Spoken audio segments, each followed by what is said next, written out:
Mēļoka pie Taures upes. Senatnē tauri nākuši ūdeni nodzerties un dikti skaļi taurējuši. Tā nu cilvēki šo vietu nosaukuši par Taurupi. Jāsaka gan, ka vairāk tā jau ir tikai leģenda. Ticamāka šķiet versija, ka Taurupe nozīmē avotaina un kalnaina vieta, kāds arī Taurupes pagasts ir. Turklāt caurvīts leģendāriem stāstiem, notikumiem un cilvēkiem.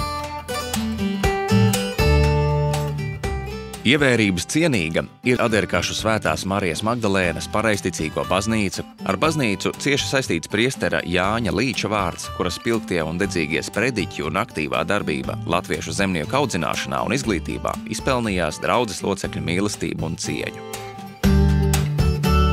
Taurupes mūža sākusi veidoties jau 18. gadsimtā, un te kompakti 4 hektāru platībā bijušas izvietotas visas svarīgākās ēkas un, protams, parks. Ar ainavisku dīķi, izkoptām taciņām, skatu laukumiem un, protams, skaistiem ozoliem. Kādi brangi ozoli? Jā, alejā stādīt muižas laikā, un ir nostāsts par to, ka barons nav līdz klaušiniekiem klaušu kārtā stādīt, bet vienkārši ir uzsaucis degvīnu par attiecīgu stādu vai ozolu izaudzēšanu vai vairāku iestādīšanu. Ja. Tepat netālu bijušajā magazīnas klētī, kas šobrīd pārtop par daļu no Novada pētniecības muzeja. Pirmās liecības par leģendāriem Taurupes cilvēkiem jau ieņēmušas savu vietu. Un priekšplānā gleznotāja, pedagoga un viena no nozīmīgākajiem māksliniekiem latviešu mākslas vēsturē – Vilhelma Purvīša darbi. Slavenais ainavists 1872. gada martā dzimis tagadējā Taurupes pagasta Vecjauža mājās. Vietējā draudzes skolā Vilhelms pirmo reizi iepazinās ar zīmēšanu, kas ātri vien kļuva par viņa iemīļotāko priekšmetu.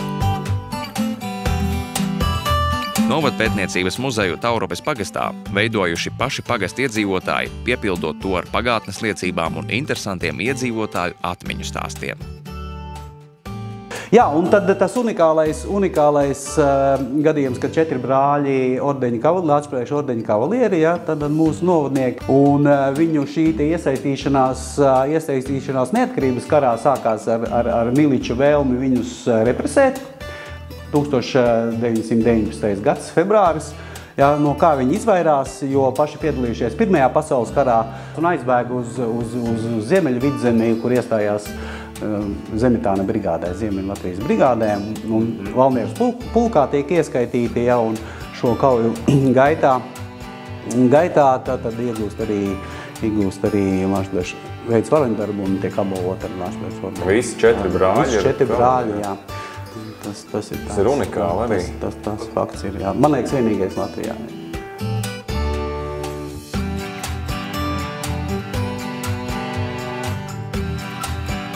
Cik skaisti, kad harmoniski vienu vietu spēj sadzīvot cilvēki, daba un vēsture. Un tieši tā ir šeit, Taurupes pagastā, kur katrs var iztēloties laikus, kuros gribētu atgriezties, pievērt acis, ievilkt elpu un sajusties kā toreiz.